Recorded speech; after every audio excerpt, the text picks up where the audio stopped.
So hello' guys, এইটো আজি মোৰ ফাৰ্ষ্ট ব্লগ।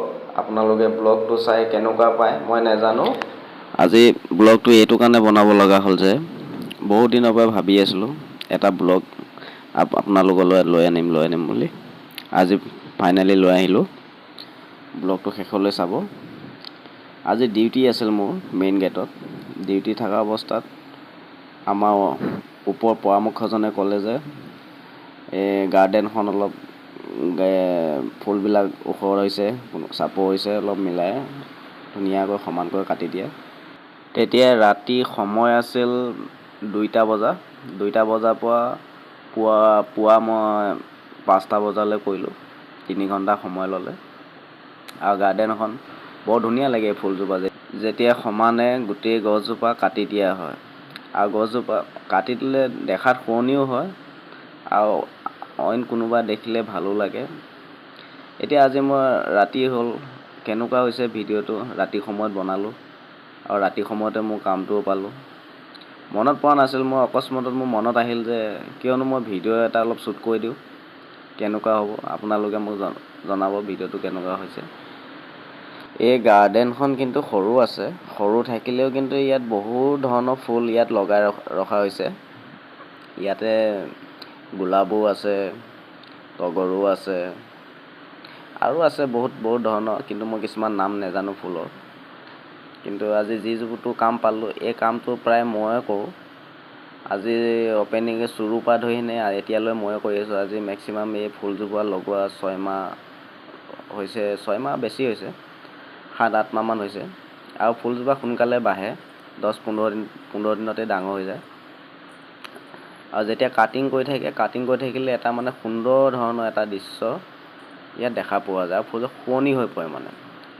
যেনেকৈ আপুনি ক'ৰবাত কিবা ঘৰ বনোৱা কাম এটা, যেনে ঘৰ ৱাল এখন যেতিয়া খাৰা কৰোঁতে যেনেকুৱা চিধা পজিশ্যনত দেখা যায়, ঠিক তেনেকুৱা নিচিনা ইয়াত ফুলজোপা মানে এটা সুন্দৰ পৰিস্থিতি এটা লৈ আনে। প্ৰায় মানুহে কয় ফুলজোপা কোনে কাটিং কৰিলে, কি কৰিলে, কয় কিছুমানে কয় মই কটা বুলিয়ে কয়, আৰু কিছুমানে নাজানাবিলাক থাকে মনে মনে। সেইটোৱে আৰু এতিয়া যিকোনো কাম এটা কৰিলে, ভালকৈ কৰিলে মানুহে ভাল নাম দিয়ে। আৰু কেইজোপামান ফুল আছে, সেই কেইজোপা কাটিং কেনেকুৱা হৈছে মই আপোনালোকক ভিডিঅ'টোৰ লাষ্টত জনাব। মই দেখাম ভিডিঅ'টোৰ শেষত সেই ফুলকেইজোপা কাটিং কেনেকুৱা হৈছে আপোনালোকে মোক জনাব। কিন্তু আৰু এটা কথা, ৰাতিৰ সময়ত গছ আৰু গছনি আমাৰ হিন্দু ধৰ্ম হিচাপে কিন্তু কাটিব নাপায়। পিছে কি হ'ব, ইমান ৰাতিও নহয় ৰাতিপুৱাও নহয়, মিডিল সময়ত কামটো কৰা গৈছে। এতিয়া সময় হৈছে 3:40 হৈছে আৰু 1 ঘণ্টা সময় লাগিব চাগে। আৰু 5:30 বজাত মোৰ ডিউটি শেষ হ'ব, ৰিলিভাৰ আহিব, মই ৰিলিভ দিম।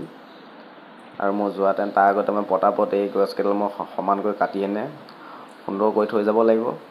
আৰু লগতে যিবোৰ পাত মই কাটিলোঁ সেইবোৰ ধুনীয়াকৈ ঝাৰু লগাই চাফা কৰি ধুনীয়াকৈ সুন্দৰকৈ থৈ যাব লাগে। কিয় কাৰণে অহা কাইলৈ ছানডে আছে, যেনিবা ছানডে কোনো এমপ্লয়ী নাহে, ছুটি আছে, লেবাৰো নাহে, কোম্পানী বন্ধ আছে বাৰু।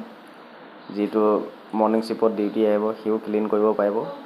তথাপিতো নিজৰ কামটো নিজে ক্লিন কৰি থৈ যোৱাটো ভাল। ঠাণ্ডা দিন, পিছে গৰম লগাই দিছে আৰু কি কৰিব, কাম কৰিলেতো গৰম লাগে, হয় নে নহয়। এতিয়া চোলাটো খুলি ল'ব লগা হৈছে। চুৱেটাৰ এটা পিন্ধি আছিলোঁ, দেখিছে আপোনালোকে।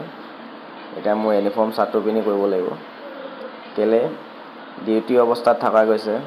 এতিয়া ইউনিফৰ্মটো যদি খুলি মই টি-চাৰ্ট লগাই যদি কাম কৰি থাকোঁ, যদি কোনোবা বাই চান্স কোনোবা ৰাউণ্ডছত যদি কোনোবা যদি ইনচাৰ্জ GM বা HR কোনোবা যদি আহি যায়, তেতিয়া এনেকৈ দেখিলে কথাটো বেয়া হৈ যাব। তাৰ কাৰণে ইউনিফৰ্মো লগাই কাম কৰা গৈছে, যাতে আহিলেও পটককৈ গেটখন খুলি ইনকুৱাৰীটো কৰিব পাৰে। আৰু সেই মোৰ পিছ চাইডে থকা সেই সৰু ঘৰটো হৈছে আমাৰ এমপ্লয়ীবিলাকৰ পাঞ্চিং কৰা ৰুম হয়। তাতে পাঞ্চিং কৰে, যেতিয়া মৰ্ণিং বা নাইট ছেকেণ্ড ডিউটি আহিলে ইন পাঞ্চ আউট পাঞ্চ তাতেই কৰা যায়। আৰু মোৰ এই ফ্ৰণ্ট ছাইডত আছে আমাৰ মেইন গেটখন, আৰু গেটখনৰ সন্মুখতে আমাৰ মেইন কেবিনটো আছে। তাতে আমাৰ গোটেই ডকুমেণ্ট ৰেজিষ্টাৰ বুক বাগেৰা চব যিকোনো কাম আমাৰ এই সন্মুখৰ এই ছাইডত আছে, চব কামবিলাক ইয়াতে চুৰু হয়। আৰু চোৱা, এয়া মোৰ গাৰ্ডেন কাটিং। এইটো আপোনালোক দেখিছে গোলাপ, ইমান সুন্দৰ লাগিছে দেখিছেনে? ৰেড কালাৰৰ, ৰেড আৰু হোৱাইট দুইটাও আছে। মোৰ ভিডিঅ'টো কেনেকুৱা পাইছে আপোনালোকে মোক কমেণ্ট কৰি জনাব আৰু মোৰ চেনেলটো ছাবস্ক্ৰাইব কৰি দিব। আজিৰ কাৰণে ইমানে, ধন্যবাদ।